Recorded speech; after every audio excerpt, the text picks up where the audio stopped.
Ilustríssimo senhor prefeito da cidade de Uruguaiana, digníssimas autoridades presentes e representadas, senhores representantes do movimento espírita no Uruguai e na Argentina, senhoras,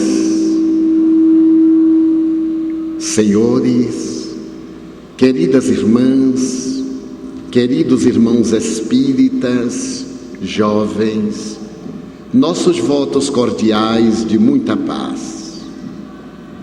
Allan Kardec, pseudônimo do emérito professor Hippolyte Léon Denisard Rivaio, discípulo ímpar de Henrique Pestalozzi, teve ocasião de definir o Espiritismo como sendo uma ciência que estuda a origem, a natureza, o destino dos espíritos e as relações que existem entre o mundo corporal e o mundo espiritual. Não se trata, porém, de uma ciência convencional, porque as ciências acadêmicas trabalham com materiais palpáveis, podendo repetir a experiência tantas vezes quantas lhes aprouver. O Espiritismo lida com o psiquismo humano e, além da morte, cada qual preserva as características que lhe eram habituais, mantendo seu livre-arbítrio, a liberdade, portanto, de aceitar ou não qualquer convocação. Por isso mesmo, o Espiritismo é uma ciência de observação. Analisa os fatos, coordena-os e deles retira as conclusões de natureza ética e científica. Se algum dia, disse ele, a ciência provar que o Espiritismo está errado em um ponto, cabe aos espíritas abandonarem esse ponto e seguir a ciência. Marchando ao lado do progresso, o Espiritismo jamais será ultrapassado, porque tudo aquilo que a ciência informar, ele aceita, e desta forma é uma doutrina que se enraiza no cerne das ciências experimental. Porque o Espiritismo demonstra sobrevivência, ele tem características muito especiais. É uma filosofia de comportamento que explica quem é a criatura, de onde veio, para onde vai, por que sofre, quais as razões dos desafios a enfrentar. E ao mesmo tempo oferece uma psicologia de comportamento perfeitamente compatível com as normas da ética moral das diferentes nações. No que diz respeito à sua filosofia, o Espiritismo tem parâmetros, paradigmas e alicerça o seu pensamento filosófico na crença em Deus, na crença na imortalidade da alma, na crença na comunicabilidade dos espíritos, na crença na reencarnação, na crença na pluralidade dos mundos habitados, servindo-lhe de suporte ético-moral o Evangelho de Jesus, conforme o incomparável mestre Galileu viveu e os seus primeiros apóstolos. Por consequência, além de ser uma ciência de observação, uma filosofia de comportamento, é também uma doutrina ético-moral de consequências religiosas, procurando restabelecer a pulcritude do Evangelho de Jesus, de maneira que a criatura humana possa iluminar-se interiormente, solucionando os desafios existenciais, enfrentando os problemas e os desaires, com alta resignação e coragem, mediante os quais torna-se portador de saúde integral. Quando o Espiritismo diz que alicerça a sua crença em Deus, produz uma revolução, porque até o momento em que o Espiritismo apareceu, o conceito de Deus era humanoide. Equivale dizer que Deus era considerado um ser antropomorfo, caracterizado como alguém que tinha paixões, que elegia um povo em detrimento de outro, que cumpria determinadas emoções compatíveis com a criatura humana. O Espiritismo veio demitizar esse Deus ancestral e, de acordo com a visão da física quântica e ao mesmo tempo da astrofísica, deu-nos um Deus que a dimensão da nossa inteligência não pode abarcar. Por isso mesmo, até o momento em que apareceu o Livro dos Espíritos, a teologia, a teleologia, a filosofia, sempre interrogavam quem é Deus, e na pergunta já estava embutida a resposta, porquanto o verbete quem significa o homem que.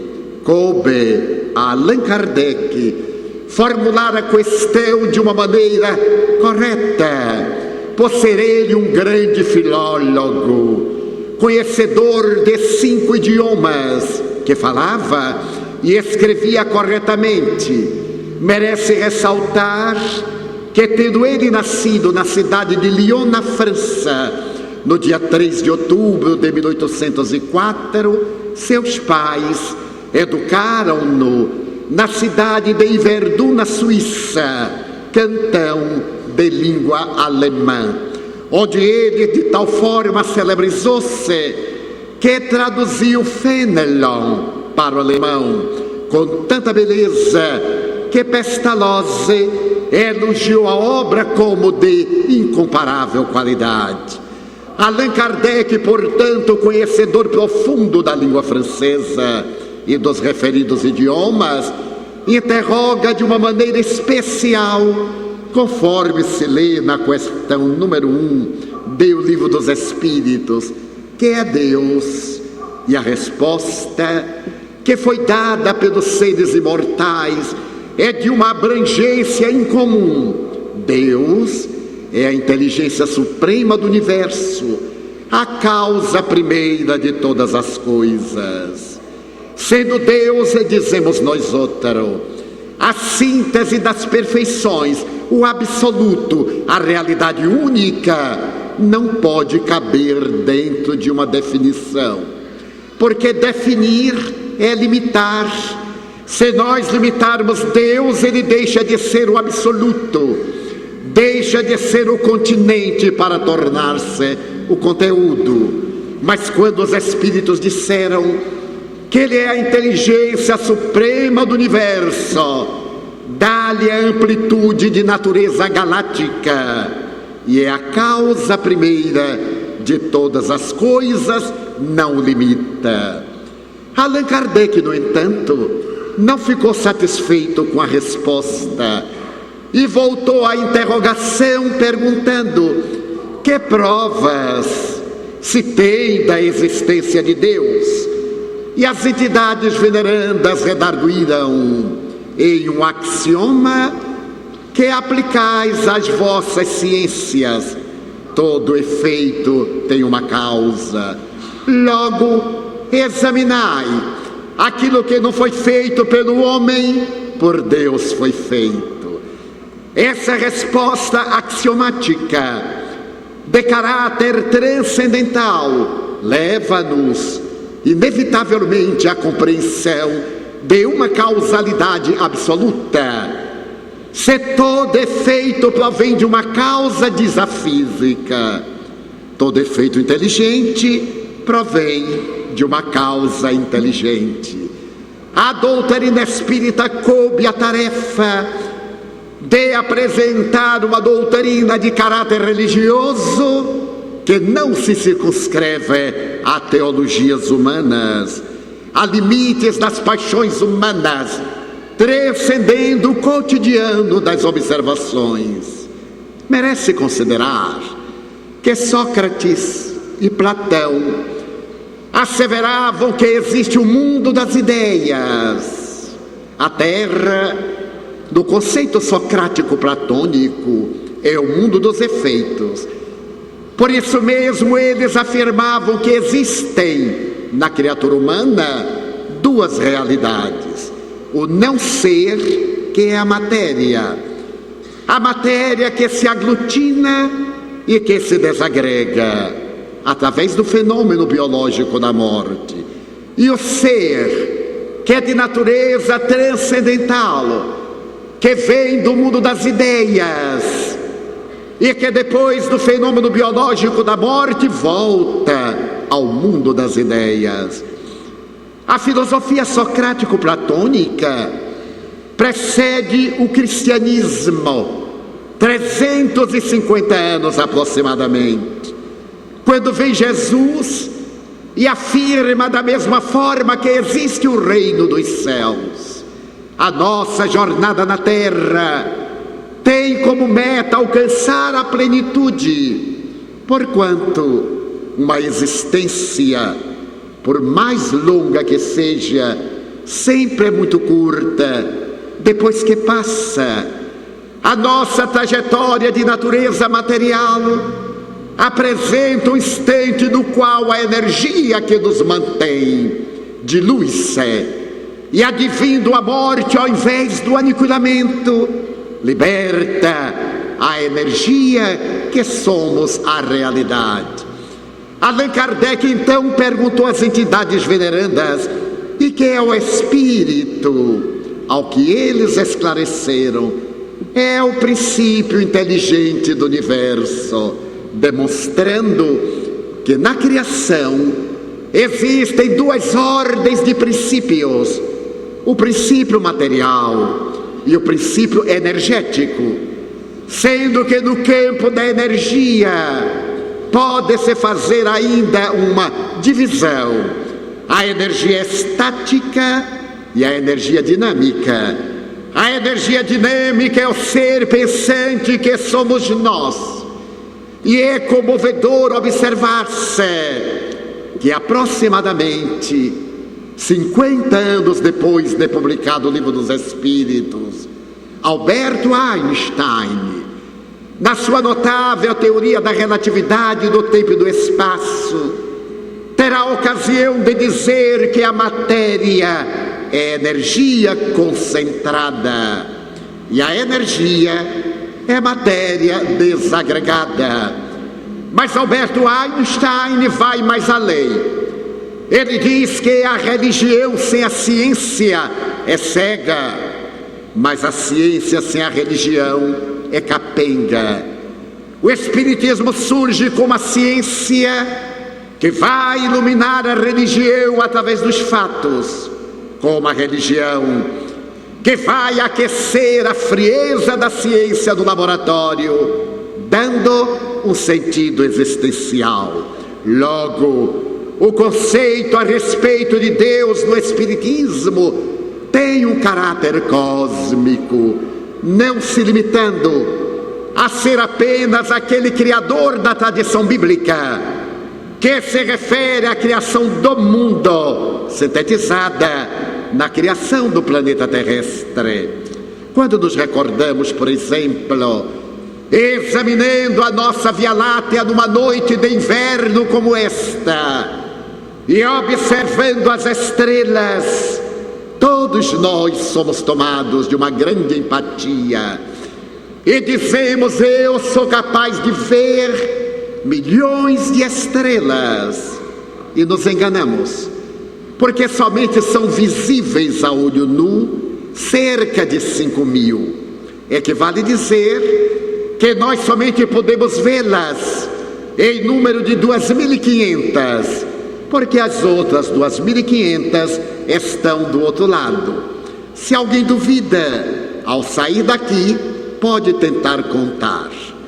Mas se por acaso nós usamos um binóculo, poderemos ver 150 mil, se por acaso nos utilizarmos de um pequeno telescópio. Podemos ver 300 mil estrelas. E se usarmos o telescópio de Monte Palomar, na Califórnia, podemos vê-las em número de 30 milhões. Mas se por acaso nos utilizarmos do telescópio Hubble, que já terminou a sua tarefa e continua mandando fotografias para a Terra, nós podemos ver não apenas as estrelas, mas as galáxias. Sir James Jeans, astrofísico inglês, para dar-nos ideia da dimensão do cosmos, utiliza-se dessa imagem bastante singela. Tome-se um avião a jato e, percorrendo o universo ou o espaço com a velocidade de 1000 km/h, atirem-se 3 vespas e elas terão menos espaço para voar do que os astros na imensidão universal. E Sir James Jeans, examinando a nossa Via Láctea, assevera que ela é tão grande que tem no seu cortejo 200 bilhões de estrelas. Mas a nossa Via Láctea é ainda muito modesta, porque em nosso universo existem aproximadamente 100 milhões de galáxias maiores do que a nossa Via Láctea.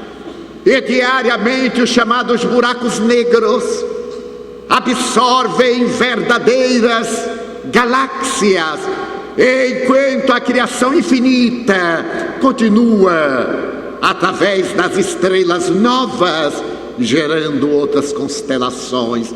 Então Deus está além das galáxias, fora do cosmos, e ao mesmo tempo é o hálito que vitaliza o universo. Por isso, o Espiritismo tem como ponto fundamental a crença em Deus, mas também na imortalidade da alma, porque Deus cria o espírito simples e ao mesmo tempo desataviado. Esse espírito simples e ignorante não tem conhecimento, é uma energia. Essa energia inicialmente aglutina as moléculas do reino mineral, onde dorme, depois passa para o reino vegetal, onde desenvolve a sensibilidade e o sistema nervoso embrionário, que é a seiva. Mais tarde, transfere-se para o animal e passa a ser conhecido como alma, na qual desatam os instintos, e ao adquirir a humanidade, esse princípio espiritual desenvolve a inteligência, a razão, a consciência, o discernimento, mas não para aí. Logo mais desenvolve a intuição e adentra-se no período da angelitude, da arcangelitude, e a ver-se indefinidamente na direção de Deus, que é o infinito que nos aguarda. Logo, criado por Deus, o espírito imortal. E o Espiritismo pôde provar essa imortalidade da alma através da mediunidade, faculdade da alma que o corpo reveste de células para poder decodificar a energia e favorecer o intercâmbio. Quando o corpo deperece, a alma se liberta e volta ao mundo causal. A sua existência na Terra está colocada sob 2 aspectos fundamentais: a fatalidade, o destino, o determinismo na linguagem espírita, e a maneira de atingir a meta, o livre-arbítrio. O nosso determinismo é a perfeição. Todos nós atingiremos a plenitude O reino dos céus está ao nosso alcance. E nenhuma das ovelhas que o Pai me confiou, disse Jesus, se perderá, eliminando, portanto, a postura teológica do inferno. Mas ninguém entrará no reino dos céus sem pagar a dívida inteira, centilo por centilo, equivalendo dizer que nós somos construtores do nosso destino. Felicidade, desgraça, são os termos do binômio da vida. Se semearmos a uva, teremos o vinho. Se semearmos o cardo, teremos o espinheiral. Então a divindade concede-nos os recursos hábeis pelo nosso livre-arbítrio. Todos nós, portadores de equilíbrio mental, sabemos o que é certo e o que é errado. É Deus em nós. Os espíritos responderam a Allan Kardec que a lei de Deus está em nossa consciência.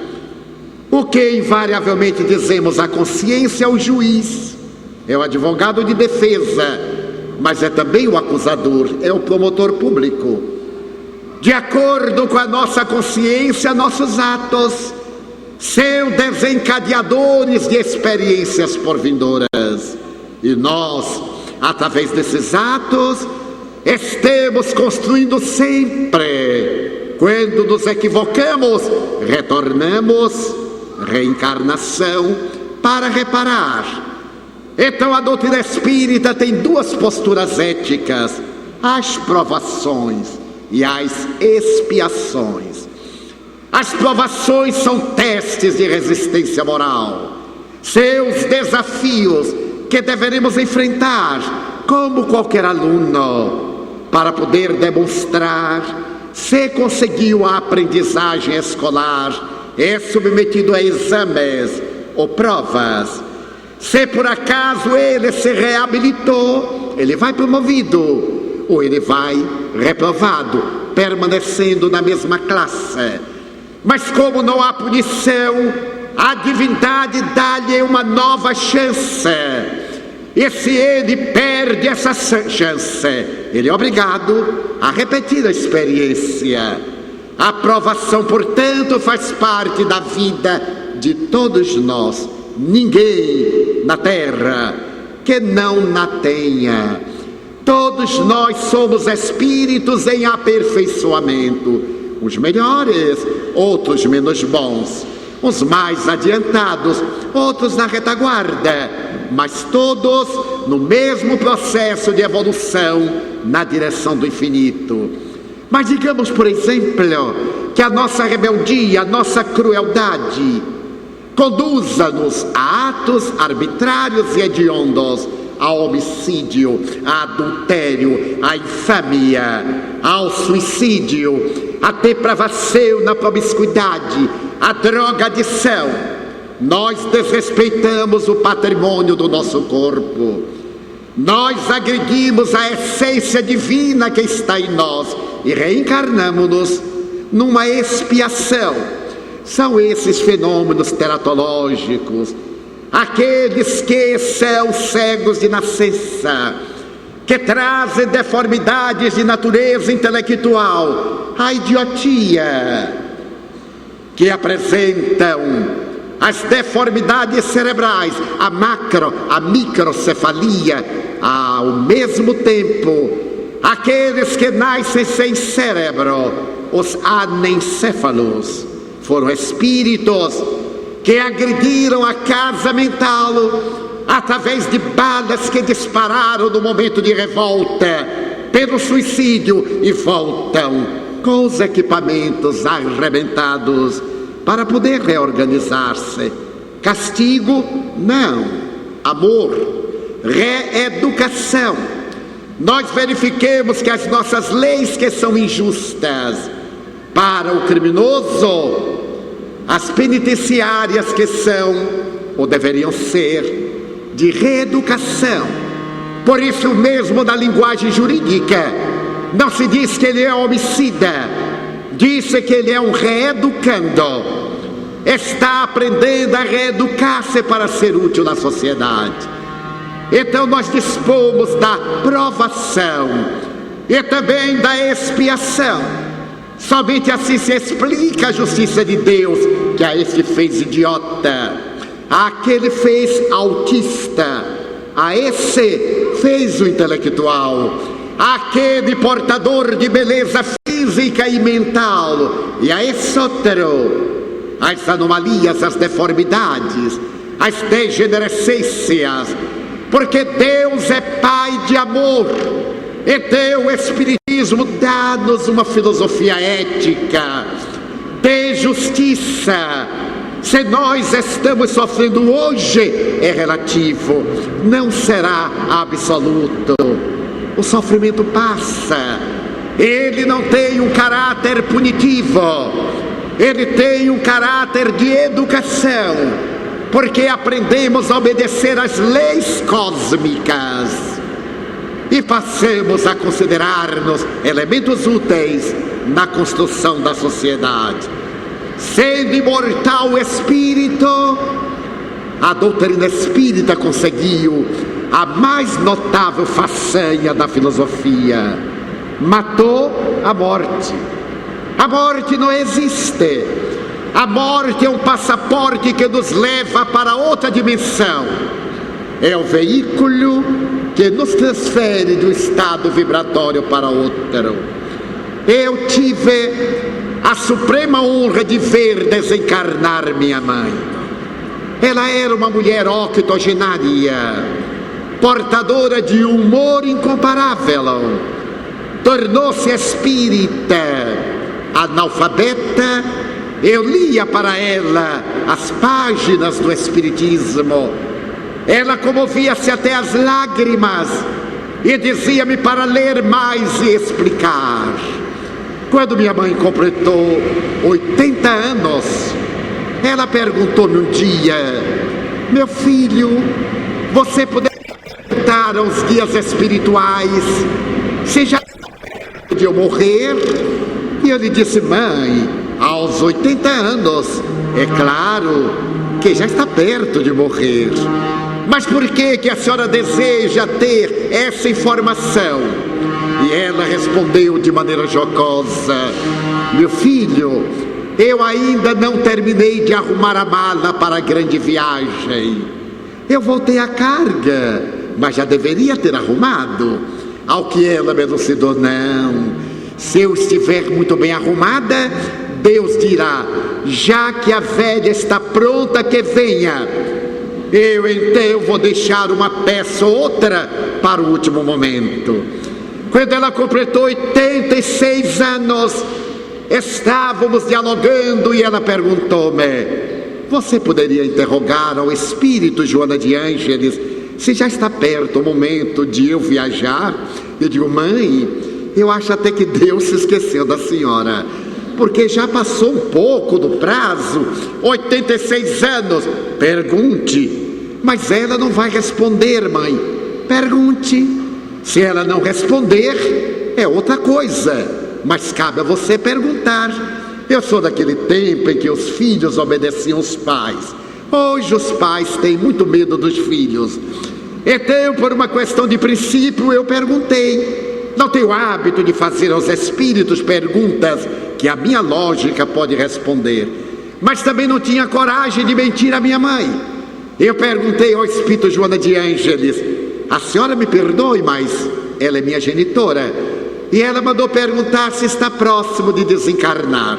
Para minha surpresa, o espírito mentor me disse: informe a Ana, que era o nome de minha mãe, que está próximo, que ela trate de colocar as últimas peças na mala, porque em pouco tempo viremos buscá-la. E eu fiquei naturalmente constrangido de dizer. Ela me olhou nos olhos, porque era daquelas mães que conheciam os filhos. Na atualidade, isto é um fenômeno mais raro.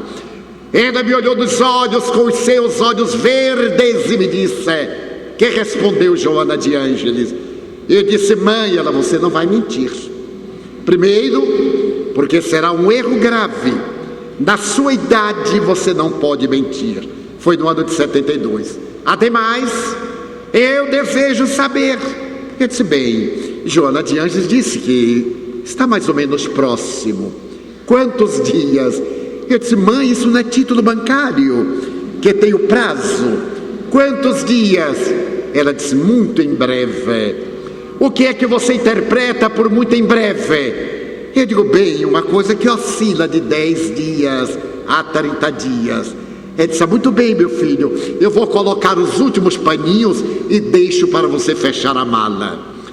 Ela foi acometida de uma pneumonia e naturalmente foi necessário ser entubada.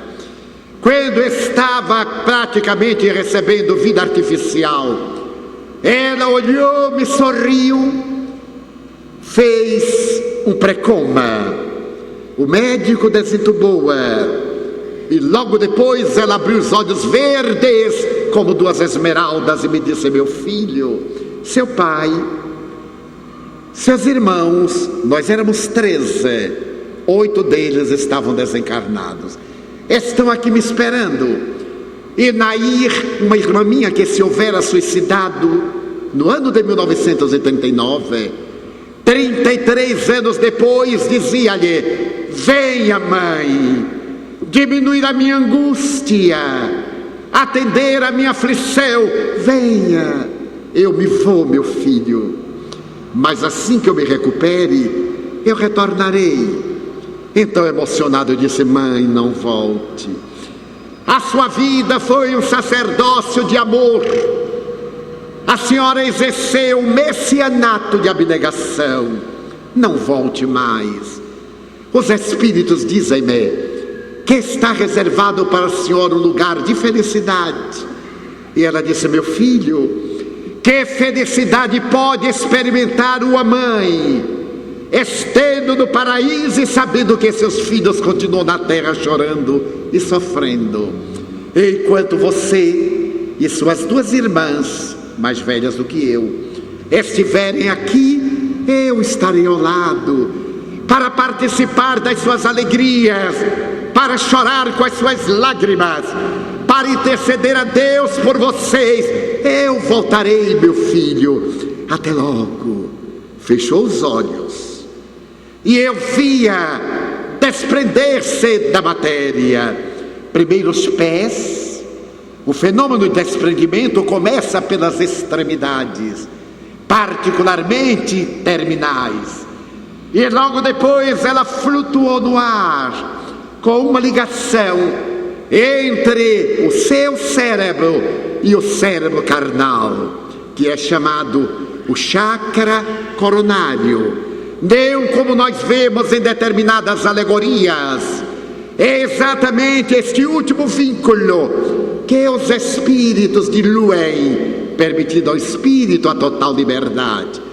Então via sobre o corpo com essa ligação, e vi quando os espíritos trabalharam neste fulcro material, e aquele liame de luz penetrou, ela flutuou em uma nova gravidade. O espírito mentor colocou-a de pé, e ela logo recobrou a consciência, olhou-me, percebeu que eu havia, então seus olhos nublaram-se de lágrimas. Quando ela estava na terra, eu costumava contar-lhe a vida dos grandes mártires e dos grandes santos, particularmente Santa Teresa d'Ávila e São Francisco de Assis. E eu lhe contava que São Francisco de Assis, certo dia, recebeu a visita de Frei Leão, que era seu confessor. E Frei Leão disse-lhe: meu pai, eu desejo colocar-vos um problema. Eu conheço um homem que tem um jumento. Este jumento tem lhe sido fiel, mas ele é tão perverso com o jumento, que o jumento está doente, cambaleante, e ele exige que o jumento submeta-se-lhe. Eu já não tenho argumento para tornar o coração deste homem mais generoso. E São Francisco, que estava morrendo, disse: então, traga-me este rebelde até aqui. Quem é ele? Frei Leão disse: sois vós. Vós tendes tendes em vosso corpo o vosso jumento. Esse jumento vos tem conduzido há mais de 40 anos. Está debilitado e vós exigis dele mais energias que não tem mais. É impiedade para com o vosso jumento.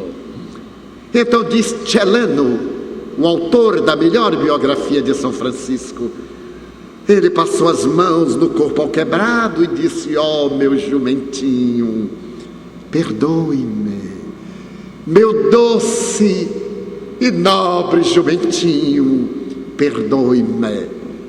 Eu contava a minha mãe e ela comovia-se.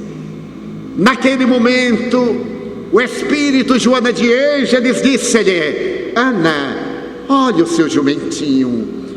Ela colocou as mãos e, talvez pela herança atávica do catolicismo, ajoelhou-se. E olhando para o corpo, ela disse: Deus te abençoe, meu doce jumentinho, que me carregaste sem queixa, sem nenhuma reclamação, por 86 anos. Então ela foi levada para o mundo espiritual, deu-me a Deus, acompanhada por meu pai e por alguns dos meus irmãos. 12 dias depois, eu estava proferindo uma conferência na cidade de Castro, no Paraná, e o tema que me haviam dado era provas científicas da imortalidade da alma. Eu estava emocionado falando sobre as provas da pesquisa de laboratório, quando me virei, ei-la, a menos de 5 metros. Ela estendeu-me as mãos e disse-me: meu filho. Eu voltei. Ela estava vestida com um tecido que eu lhe houvera oferecido quando tive o meu primeiro salário. Lembra-se? Eu comovi-me, senti a garganta túrgida. Ela então me disse: fale, meu filho, cante a imortalidade da alma, diga que ninguém morre, a saudade dos seres queridos será preenchida mais tarde no reencontro. Diga a todos aqueles que hoje choram que trabalhem pelo bem, em memória dos que partiram. A morte é um engano, só existe vida. Então a prova da imortalidade da alma deu o Espiritismo, confirmando a ressurreição de Jesus Cristo. Só houve a ressurreição porque houve a morte. Sem a morte não existe a glória solar. É necessário que haja um anoitecer para que a madrugada irise a natureza de luz e de beleza. O terceiro item é a comunicabilidade dos espíritos. Eles sempre comunicaram-se com as criaturas humanas, em todas as épocas, desde as mais recuadas. Nos estudos da paleontologia, encontram-se referências fósseis, demonstrando que o homem primitivo, do período paleolítico, já acreditava na comunicabilidade dos espíritos das cavernas. As pinturas rupestres falam da imortalidade e da comunicabilidade da alma. E nós vamos encontrar no Evangelho de Jesus as mais belas referências, de tal forma que ele foi chamado o Senhor dos Espíritos. A sua vida foi anunciada pelos seres imortais através dos profetas. Ele próprio comunicou-se com as várias entidades, procurando demonstrar o seu poder sobre aqueles que eram inferiores e a sua superioridade diante dos pais da raça, Moisés e Elias. E depois da sua morte retornou e prossegue retornando. É técnica a informação de que uma das últimas aparições de Jesus teria acontecido no ano de 1950 ao Papa Pio XII, por ocasião daquele ano santo. O Papa Pio XII, o antigo cardeal Eugênio Pacelli, que se comunicara com o espírito do Papa Pio X, referir-se-á na sua homilia que Jesus lhe houvera aparecido naquele dia do ano santo para proclamar às criaturas humanas a paz, a concórdia. Pessoalmente, não tenho a menor dúvida. Então agora a reencarnação é o grande postulado da doutrina espírita, demonstrando a justiça divina, e é a psicologia que vem afirmar a legitimidade da reencarnação. As enfermidades de natureza degenerativa, as doenças infecto-contagiosas, os transtornos de emotividade, as psicoses profundas, sempre têm gênese na criatura orgânica, diz a medicina tradicional materialista. Ao Espiritismo coube a tarefa de dizer que não existem doenças, existem doentes. Tese defendida pela Organização Mundial de Saúde. A Organização Mundial de Saúde assevera que as pessoas são predispostas às doenças, nas quais as bactérias, os germes, os micróbios em geral, com os vírus, conseguem as infecções. O Espiritismo advoga que as nossas doenças procedem da alma. E hoje, graças à terapia de vidas passadas ou existências passadas, prova e demonstra que na loucura, na grande psicopatologia da loucura, há interferências espirituais, as obsessões, sejam no transtorno do pânico, no distúrbio da área da afetividade bipolar ou depressão, na esquizofrenia, no autismo, na hebefrenia, no catatonismo. Sempre há uma ingerência de um ser espiritual que desencadeou a problemática ou que a vem piorando. E o Espiritismo, que apoia a ciência médica e não veio para competir com ela, através de uma terapêutica alternativa, a terapia bioenergética, os passes, a água fluidificada, a psicoterapia do otimismo do Evangelho, as reuniões de desobsessão, conseguem libertar as criaturas das amarras tormentosas das aflições. Por isso que a doutrina espírita tem como fundamento a reencarnação. E na pluralidade dos mundos habitados, pergunta Isaac Asimov, o grande astrônomo russo, como conceber-se que neste universo de tanta pulsação somente a Terra fosse habitada? Qual o privilégio? Se se fizer uma análise a respeito das condições atmosféricas prováveis em nossa Via Láctea, 3% dos planetas teriam as mesmas condições mesológicas da Terra, proporcionando a habitabilidade semelhante a nós. Ora, 3%, o que daria aproximadamente 6 bilhões de planetas. Mas como a vida não é somente física, ela se expande no universo, é óbvio, e estão de acordo os mais modernos cientistas, que haja vida de outra forma em diferentes estágios do universo. Se por acaso nós não conhecêssemos as brânquias e a traqueia, não poderíamos conceber que houvesse vida subaquática, que houvesse seres que respirassem na intimidade das águas e fora delas. Graças a equipamentos especiais, nós que temos apenas a câmara pulmonar, Da mesma forma, de acordo com a constituição de cada astro, haverá vida dentro desses padrões. Por fim, o último item é a crença no Evangelho de Jesus. Jesus, quando se aproximava o fim do seu ministério, viajava na direção de Jerusalém com os companheiros e anunciou que deveria viver agora o momento máximo do holocausto. Então os amigos ficaram assustados e disseram-lhe: mestre, não nos deixes órfãos.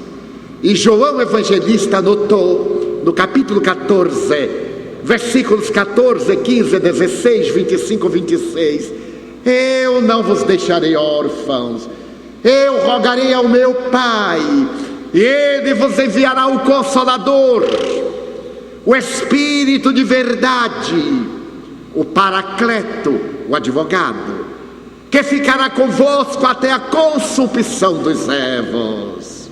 Para nós, esse Paracleto, o Espírito de verdade, este Consolador, são os Espíritos que desceram e revoaram da terra no fim do século XIX, a partir de 1848, na cidade de Hydesville, na América do Norte, quando as irmãs Fox mantiveram contato com o mais além, até aqueles dias monumentais da Europa, na França, quando governava o imperador Napoleão III e a jovem imperatriz espanhola Eugênia, e Allan Kardec publica, a 18 de abril de 1857, o Livro dos Espíritos.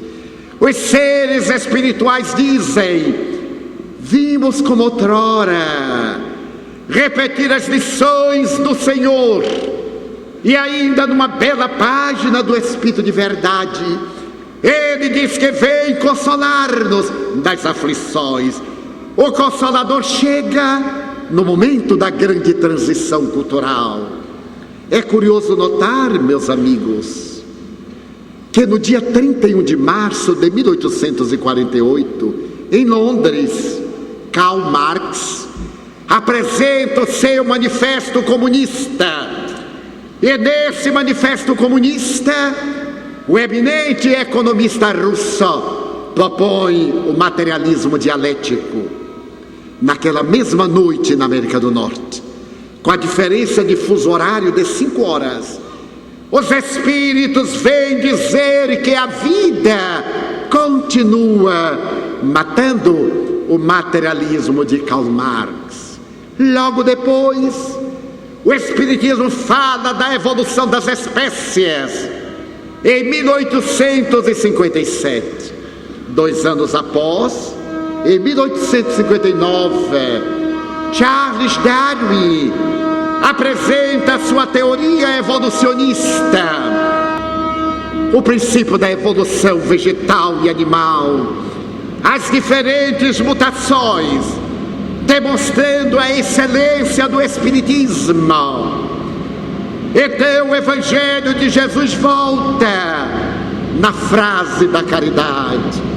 Allan Kardec estabelecerá que não é fora desta ou daquela religião que está a perda da alma. É fora da caridade que não há salvação. A caridade é o amor na sua expressão mais elevada. Jesus havia estabelecido que vos ameis uns aos outros como eu vos tenho amado. Apenas um mandamento eu vos dou, que ameis a Deus acima de todas as coisas e ao próximo como a vós mesmos. A moderna psicologia, as doutrinas terapêuticas da atualidade asseveram que aquele que ama não adoece. Ele pode ter doenças transitórias, mas ele não será um doente permanente. O amor deixou de ser uma condição teológica, um sentimento de afetividade, para ser terapêutico. E recomendo os maiores terapeutas da atualidade na cancerologia, na cardiologia, nas problemáticas emocionais. Ame-se. Procure desenvolver a sua autoestima. À medida em que você amar-se, dilatam-se os horizontes da vida. E nós descobrimos o alto amor. Passamos agora a libertar-nos da culpa. Tiramos de nossa mente o flagelo das autopunições.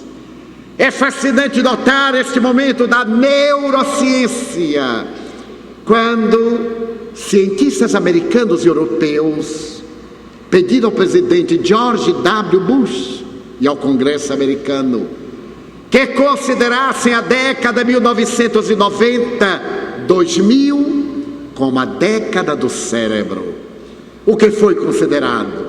Porque naqueles 10 anos a ciência entendeu mais do cérebro do que em toda a história da humanidade.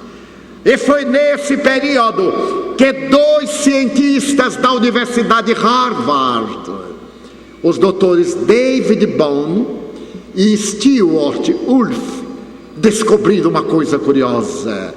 Eles não são religiosos, não têm uma filosofia de vida, são cientistas. Eles descobriram que quando nós amamos, quando nós perdoamos, quando não guardamos mágoas, quando não temos ressentimentos, quando não temos a ira, o nosso cérebro, que produz 63 substâncias diferentes, chamadas neuropeptídeos ou neurocomunicações, são elas, essas partículas de aminoácido que permitem a comunicação cerebral. Eles disseram que aqueles que amam produzem uma substância energética semelhante ao fóton. Como o fóton é uma partícula que aglutina as moléculas, esse fóton é absorvido pelo sistema nervoso central, que encaminha para as glândulas endócrinas, que direciona para o sistema imunológico. E aqueles que amam não adoecem, eles adquirem resistência imunológica. Mas aqueles que odeiam, que têm inveja, ciúmes, mágoas, sentimentos negativos esses, o cérebro também produz uma substância diferente, semelhante ao elétron, partícula subatômica. E o elétron destrói, afasta as partículas. O sistema nervoso central absorve, manda para as glândulas, que manda para o aparelho imunológico, e o indivíduo fica doente. Então nasceu uma ciência que foi denominada como psiconeuroendócrino-imunologia.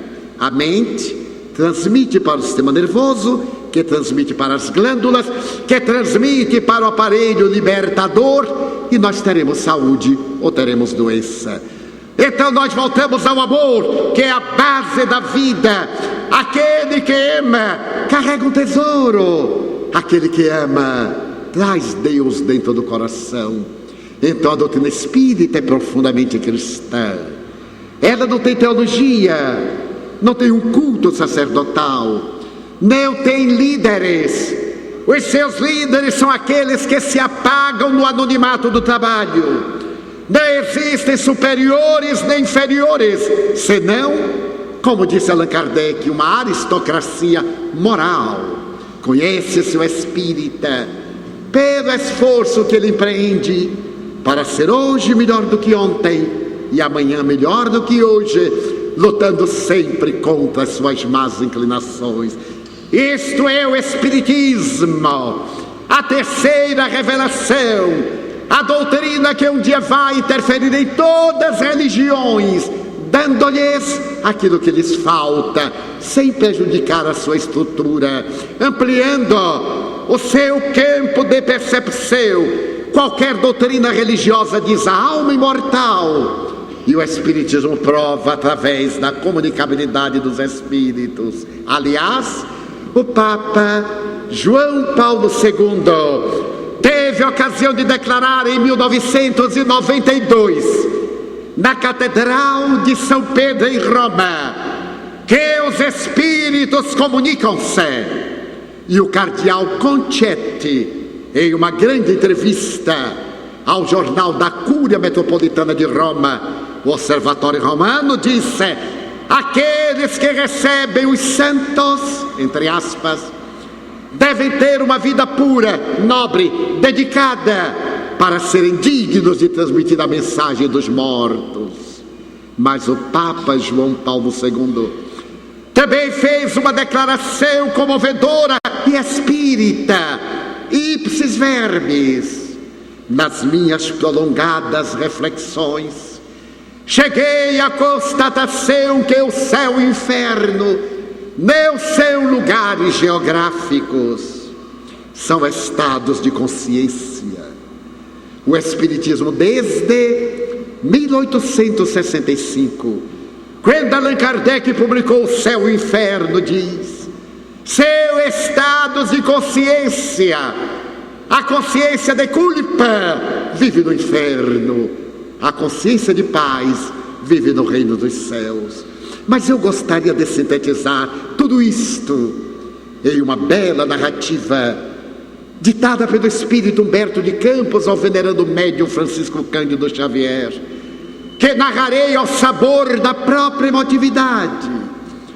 Ele conta que na quadra primaveril, um homem de rara beleza estava sentado na escadaria do templo de Salomão. O sol de plumas douradas recolhia o seu leque de luzes, quando uma jovem mulher, portadora de beleza sensual, passando por ali, viu aquele homem e fascinou-se. Havia nele uma beleza angélica, os cabelos longos, da cor do mel ou do latão sujo, caíam-lhe até os ombros bipartidos. A barba abundante descia-lhe até o tórax. Os dois olhos eram dois pedaços de céu azul.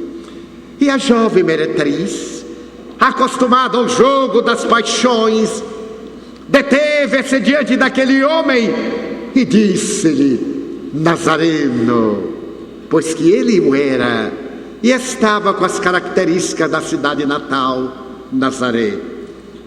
Eu quero convidar-te para que hoje vás à minha casa. Eu estou de aniversário. Eu sou uma vendedora de perfumes. Os homens dizem que o meu colo recende o aroma das flores de Séforis e que os meus lábios têm o sabor do mel. Hoje eu estarei dando banquete. Eu resido naquela vila, ali ao lado do templo. Desejo convidar-te para que sejas o meu hóspede especial. Quero dizer-te uma coisa: hoje eu não aceitei clientes. Recusei um sacerdote do templo, um príncipe e um legionário romano. Tu irás?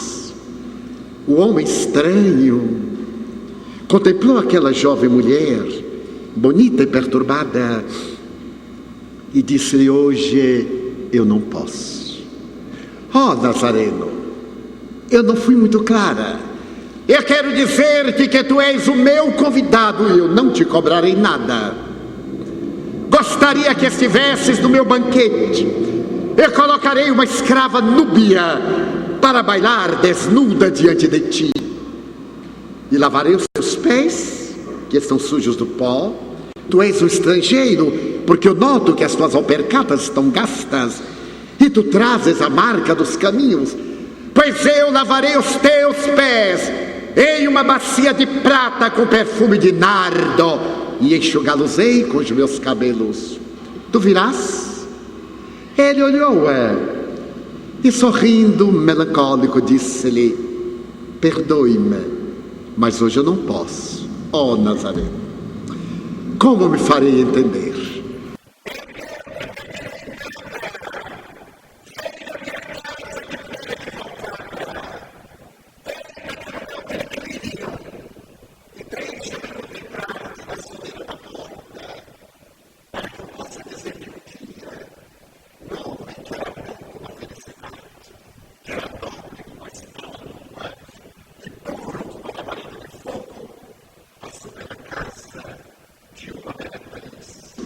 e não a tornou mais desventurada. Tu virás? Ele levantou-se, olhando para a jovem, ele disse: não posso. Ó Nazareno, quero dizer-te que eu assim procedo porque te amo. Eu vejo nos teus olhos uma estranha chama. Eu te amo, Nazareno. Vem. Mais tarde, um dia que não está longe, eu atenderei o teu chamado. Não voltes. Se não vieres hoje, não voltes nunca mais. Eu sou mulher que não tem futuro. As minhas arcas estão abarrotadas de ouro, mas eu sou uma pecadora. E dia virá que me colocarão no poste e me apedrejarão até a morte. Então não venhas mais. E a mulher revoltada desapareceu na esquina do templo. 2 anos depois, era o mês de Nisan, abril, maio em Israel. A primavera dava gargalhada de rosas. Havia um suave perfume de lavanda no ar. Um homem belo como o amanhecer estava diante do poço de Betesda, quando dele se acercou uma mulher veneranda e disse-lhe algo ao ouvido e perguntou: tu virás? Sim, eu irei contigo. É ali, Senhor, naquela caverna. Atravessaram a ravina. Ele fechou os olhos por causa do claro escuro, distendeu as mãos e, escutando o gemido, ele foi na direção daquela melopeia triste. Seus dedos entraram numa cabeça úmida de pus. Os cabelos largavam ao contato. Ele abriu os olhos. Então um corpo apodrecido, que estava recurvado sobre si mesmo, começou a gritar: que vieste fazer?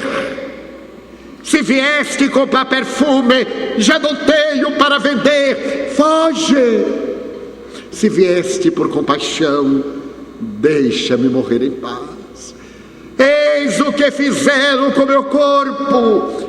Tenho lepra, deixa-me morrer. Não posso. Um dia tu me chamaste e eu te disse que te atenderia. Eu aqui estou. A mulher reconheceu aquela voz, limpou os olhos, que eram 2 feridas purulentas, olhou para ele e disse: ó Nazareno belo, por que demoraste tanto? Eu te esperei 2 anos, coloquei uma lâmpada na minha janela, para que ela iluminasse o caminho da noite, para que tu viesses, e tu não voltaste nunca. Agora é tarde demais, eu já não tenho corpo para dar-te, deixa-me morrer em paz. Não posso. Tu me chamaste, eu disse-te que viria. Curvou-se, ergueu-a nos seus braços fortes e juntou-a ao tórax magro e saiu na direção do dia. A mulher envergonhada cobriu os olhos e os lepromas da face. Ele então tirou-lhe a mão e, olhando-a, recordou-se do diálogo em Jerusalém e disse-lhe: perdoa-me, mas eu te amo.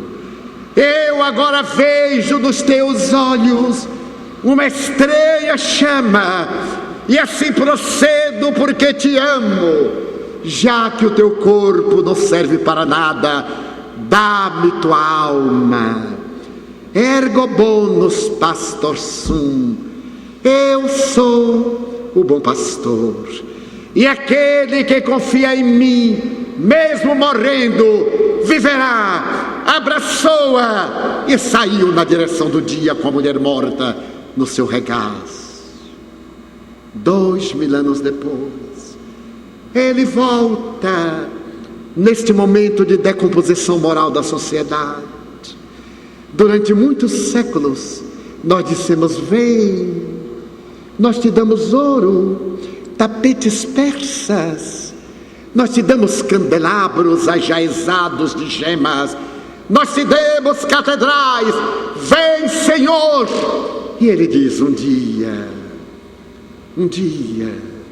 E agora, quando nós estamos esmagados por conflitos internos e por dores externas, Ele volta e diz suavemente: vinde a mim, todos vós que sofreis, tomai sobre vós o meu fardo, recebei o meu jugo e aprendei comigo, que sou manso e humilde de coração. Tomar o fardo de Jesus é o amor. Ser brando de coração é dar-se uma nova chance. Então levantemo-nos das nossas aflições e sigamos dizendo: ah, Senhor, como eu gostaria de contribuir em favor da felicidade universal. Eu gostaria, Senhor, de ser uma Via Láctea de estrelas, para que as noites da terra fossem mais belas.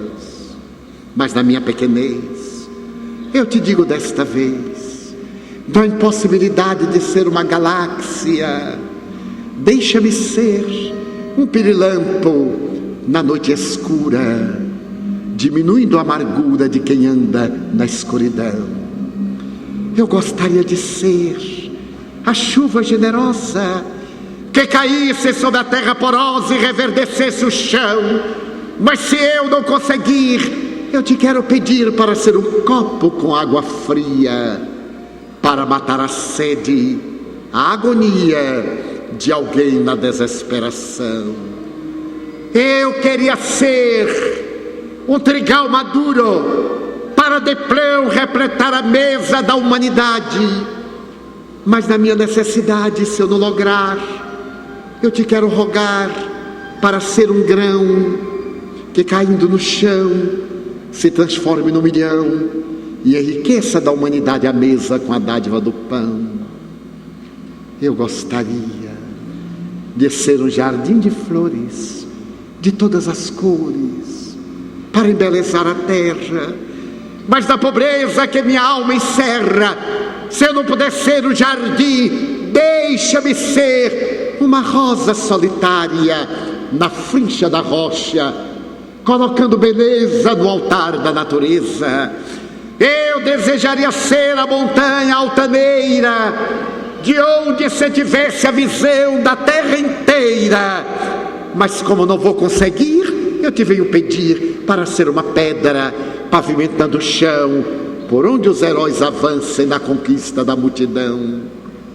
Eu queria ser uma escada que levasse o herói ao seu fanal. Mas se eu não puder, deixa-me ser o primeiro degrau. Queria ser um pomar de frutos maduros, para atender à fome da terra.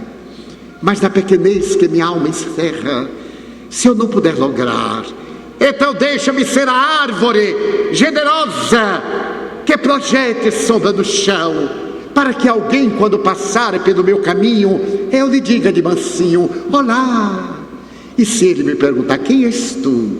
Eu lhe possa dizer: sou teu irmão, dá-me tua mão, eu irei contigo, sou teu amigo. E lado a lado eu possa dizer: Senhor, eu gostaria de ser poeta, orador, escritor, declamador, artista, para cantar a tua beleza, a tua magia. Porém me falta o estro, a música, a harmonia. Então só te posso dizer: Senhor, muito obrigado porque eu nasci, muito obrigado porque eu creio em ti, pelo teu amor. Obrigado, Senhor, pela sua atenção. Muito obrigado, senhores.